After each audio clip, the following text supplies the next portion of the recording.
Ìyàwó mi, olólùfẹ́ mi. Wow. I'm liking that song by Timmy Dakola. With that, we say good afternoon and welcome to today's edition of Let's Talk Marriage. You know how we do it every Sunday. We talk issues relating to marriage, and today is not different. We have a couple who celebrated their 22nd anniversary marriage on the 21st of November. Give it up for Mr. and Mrs. Churchill Igww. Congratulations. Okay, they're right here in the house to talk to us on their experience. We've hosted them before, but today I want us to look at specific issues that cause problems in marriages. Okay, we'll be back shortly. Do stay with us.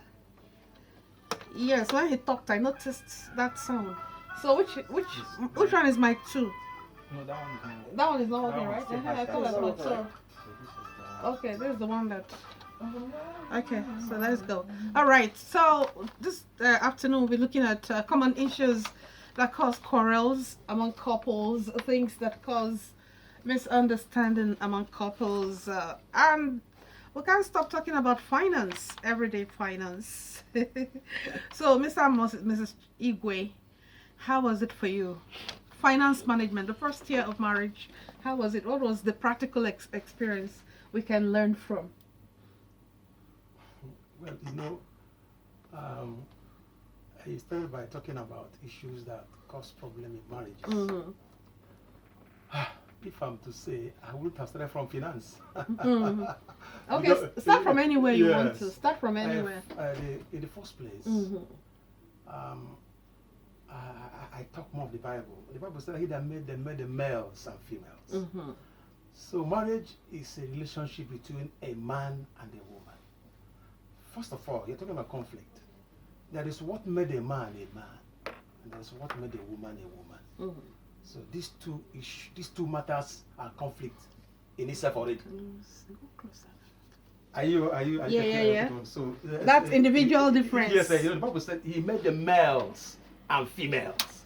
Okay. So in the first place, that's what made a man a man. That's what made a woman a woman. That's a conflict already. So how do we resolve it? For example, when somebody is going into marriage, let a man understand that he married a woman, and let the woman understand that he married a man. So don't try to turn a man into a woman, nor turn a woman into a man. These are one of the foundation of conflicts. Can you give us practical examples of what you really mean by a woman trying to turn a man to a woman, and then a man trying to turn a woman to a man, so to speak? Yes. Can you give us practical examples of what happens every day? Yes. There is the likes of a woman. That is what a woman like. That is what makes the day for a woman. At times it could be different from what makes a man. Now let me give an example. If a woman picks a newspaper, most times there are things she likes reading. Do you even ask whether women buy newspapers? I know. Sometimes when the vendors, if you're driving Yes. and vendors see you as a woman, they won't present newspapers for you to buy. Like I know, I have one of my friends. His wife is quite educated, but he told me that, look, I want to buy my wife newspaper. She need newspaper and become current. Now, if you look at that man, But that does not mean that the woman is not correct. Yes. So what that man wants the woman to know might not be what the woman wants to know. I don't know whether you understand. Yeah. So now, you see, if a man picks the paper, he reads politics. Know what Buhari is doing. In most cases, but the woman might go into the fashion. Fashion, good. So these two aspects now, any person going into marriage must take note. So when you see a woman behaving like a woman in your house, tolerate it. And when you see a man being a man, there are issues that come up. The way I want to handle it, my wife wants me to handle it in another, I say no. So these are issue conflicts on this side. Can you give us an example of such issues? what Things that you can really relate to? I'm just thinking of what I can remember now. No. Do I say domestic? Like, Okay, for example, I could meet somebody now. There is a way I want to talk to that person. I want to talk to that person very sternly. I said, this thing must be like this. My wife might call me and tell me, look, you will have been more Soft. You will have been more meek. Why did you treat him that way? Do you understand? But for me, I believe that this is the kind of treatment that can solve this problem. But I wanted me to handle it in a more... To be more gentle. Yeah. So these are some of the issues. Yeah, okay. And so most times, if you don't take note of it, you might begin to pick quarrel from just this woman is being a woman and this man is being a man. Okay. So I think that this, for me, this is one of the major foundation of conflicts. Okay. Now, you know, there are many, but let's go ahead. You talked about the issue of finances, so that it won't be as if I ran away from your question. No. Go ahead. Now, myself, in my own particular case, it's only the issue of priority. My wife, for example, is not selfish. She's honestly, she's very selfless. But one of our the issue of finances is just in terms of priority, scale of preference. My wife prefers domestic. She loves much domestic expenditure. Children's wares, children's shoes, this. But me, I like capital expenditure. I want to build a house. I want to buy cars. So now, I want to save. I want to conserve. But she wants to, She will not understand why money should be in the bank. Recurrent expenditure. And people are buy food for everybody, buy clothes, those kind of. So, but if you don't manage it properly well, it can bring conflict. Okay.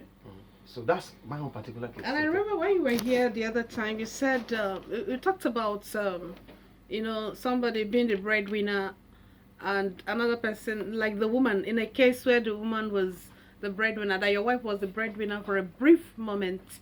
And I was asking, how did she react and how did you feel at that time? That the woman was the one you're leaning on at that time for some months. How did you feel? And that was at the beginning of your marriage. It was a young marriage, a young union. About 9 months. She was doing a copper. Copper's money is not that big, but it could survive a home. So she was getting both her alawi and she was getting both her alawi and the company's money. And me, we married newly. I'm a businessman, but more of a portfolio carrier. There was not much coming. So for those few months, when her salary comes, she submits it. Even though she was submitting totally according to the injunction of the scriptures, but I know it wasn't that. It wasn't that easy. And it wasn't convenient. It wasn't convenient. So it's good that she would have preferred me being a man. Good. Provide for your home. Thank God it was a short while. So Miriam. God change the matter. Miriam, for you, thank God, how were you able to go through that period when the home rested on you? You were able to submit. What made you? Because it's not like women to submit what they earn. August's money is our money, but my own is my money. So how were you able to overcome that philosophy and you submitted, seeing the need in the home?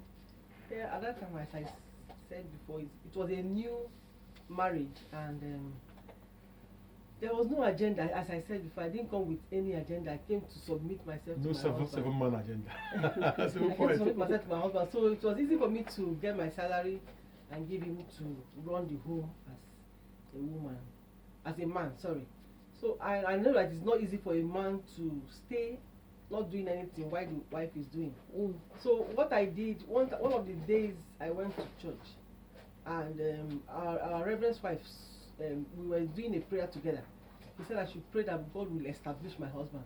So that was where I picked up the issue of praying for my husband. And I said that the responsibility of a man, he should have it. And I submitted those days and I can still submit. I still submit up to now because I still work.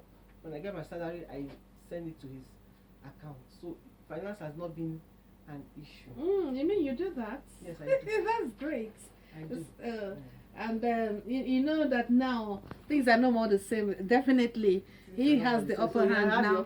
So, So when you have like Actually, 1 easier to naira submit. and you're giving somebody that has 10 naira, you know that your 1 naira will bring back 20 naira to you. Exactly. That's just the Okay, issue. so Mr. Churchill, so at what point did God start blessing you? And like, okay, you mentioned that you had conflicts in the area of spending. That she believes domestic things should be taken care of. People should eat and all that, but you believe in capital expenditure. Okay, so at what point did God really establish you, and what was your lifestyle like after that?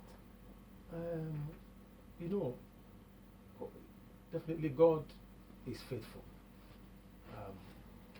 He said, I think in Psalm 1, he said, I hope that when you started getting money, you didn't like look down on her and then the thing went into your head and all those years of sacrifice you forgot. In the first place, I told you that that matter of was a temporary issue, only 9 months. Beautiful. And so it was just an experience. But over the years, according to, may it be unto you according to your way, according to your wish, according to your faith. So she believed in that. She was praying about it, and even in terms of prayers, even seed sowing for those that sow seed. So everything worked out. You know, my business took a quantum leap. Wow. It wasn't long. Yeah, And you didn't stop her from sowing the seed. Yes, yeah. Okay, your wife was this type that sows seed, even though. No, sorry. Let me correct this. Let me correct this very well. What I mean is like those initial times. You know, at times somebody is praying and you are believing God for something. So even if it means you know, giving your offerings or say, oh God, please bless me. You know, she was doing all those things. She was just believing God that her husband must be established. And then honestly, God had her prayer. You know, even the company she was working for, they wanted to retain her, but when within that time the company had an issue. So, and as that was happening, my business just I'm a professional. I'm a building contractor. I'm a building engineer. So you know, God started raising jobs, and I think it has been from one level One to victory one to level to another. another. The farm was big. That's nice. So the major thing for you, the conflict you had in your finances was that of how to spend, what to spend, the priorities, how to spend on, and that's, I'm sure, is the same with some families. But the beautiful thing is, I appreciate the togetherness, the agreement between both of you. Even though you disagree, you now came to agree. Yes, but just like as I told you before, you know, we are Christians. We believe in the Word of God. Any couple that have the word as a reed of measurement, guided by the word, definitely speaking, every issue is resolved. You know, in every company we have a leader. If there's a leader and there is belief in the leadership, these things are resolved. Okay. So even though we have priorities, at times she wants this, but definitely speaking, she believes in my leadership. Yeah, she submitted herself to her leadership. She believes in my leadership, yeah. And you submitted to some of her, her views as well. It's, you know, just oneness in marriage. Oneness takes care of all the issues. Okay, Mr. and Mrs. Churchill, honestly, I am loving this conversation. Now, let me ask, now that all of this is over, you guys have established and you have mapped out your finance pattern, do you people operate a joint account? Yeah. In fact, be more than joint. Do you know what I say more than joint? All my accounts, each of us have the same mandate. Yes. She has a So right. you're not like the typical African. Every of my account, I have many accounts. Both of us have the same mandate. She has a right to sign in my absence. I have a right to. Not even both of us. Each of us can sign all the accounts. But you know, some of these things is a matter of trust and faithfulness. So you're telling me now that your wife knows what you earn and you know what she earns. She knows what is, even when the money has not come, she knows that this money is coming. So that means because we chat a lot. That means you're not like the typical African man that believes, oh boy, not tell that woman all your money or what thing they get. If you tell woman what thing they get, you know, she gonna demand anyhow. Have you heard things like that? Yes, I've heard it. But you know, actually, both of us in terms of finances, it's not as if that. It's not as if that you know, we are 100% perfect. But what I'm saying is that when there is, if there's a demand from her, we look at it together. Okay. Even my case, I don't spend any money without knowing. For most times, most of the money is my money. The truth of the matter, like in my home, I should make more than 80% of the money at home, if possible 90%. But the issue that before I spend any money, she's aware, and we do it mutually, not as if that it's like a law. There's no law, but the issue is that most times because we relate closely, because we communicate very well, and we know these things. But you see, it's also, I'm not saying that it's not absence of, there are conflicts at times, but with one mind we resolve them. So I can see commitment, I can see agreement, I can see love and the fear of God. Yes, the fear of God particularly, and implicit Obedience. confidence to the word of God. Having faith that the word of God works, and it works. It's a living word. It works. Okay. That's why Jesus said in I think John 8:33. He said, and Jesus told those Jews who believe in him, say, if you continue in my word, then are you my disciples. Say, you will know the truth, and the truth will set you free. So I want you to talk to that couple now that they might be having some financial issues in their marriage. Just picture that there's a couple sitting before you who have crisis in their marriages because maybe the money is not enough or something. How can they overcome such a conflict? Now, you see, the truth is that the first thing in marriage is oneness. Oneness. Just like as I told you about priority, we normally have priority issues, but we are one. We have a common interest. There's a common interest. There's a common goal. You see, somebody said that there is nobody that cannot be against you, your wife. It's everybody can be against you. But the time your wife or your husband Turns against you, then you're in trouble, big trouble. Then you're in trouble. So even though there could be such issues, but we are one. We have one interest. We are going to the same place. So that being at my heart makes us to resolve any conflict. And another challenge in the matter is that most times, hello? Go ahead. You want to? Okay, let me ask this question. Now, if you have a case where the husband and the wife in this area of finance, maybe the wife doesn't know what the husband earns, and the husband doesn't want to tell the wife because he feels that she's too desperate. When you see people that are desperate and maybe even the wife is making demands, as in, I want to be seeing your statement of account, I want to know how much you earn. At that point, how do you reconcile these two people? Like, if you are asked to advise them, what do you think that they should do? Because maybe the man is trying to be protective, to say, I don't know what she has in mind, for her to be requesting statement of account because he has pictured how desperate the woman can be. So at that point, what do you think that these people should do so that they can resolve all of this? The challenge of my advice, the challenge of my counsel is I counsel basically on the point of the word of God.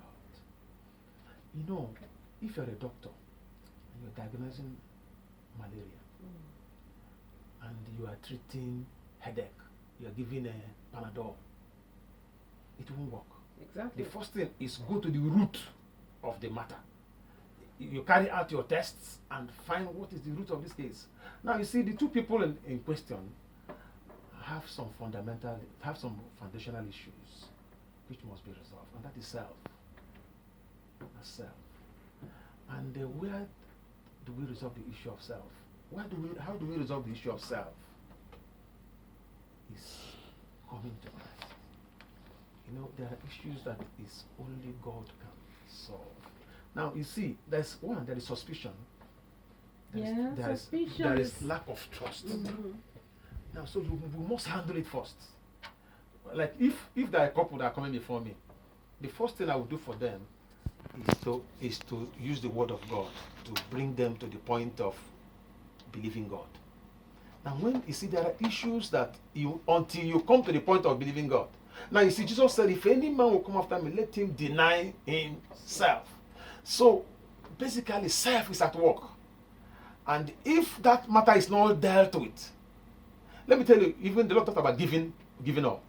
Do you understand? Giving up. So they must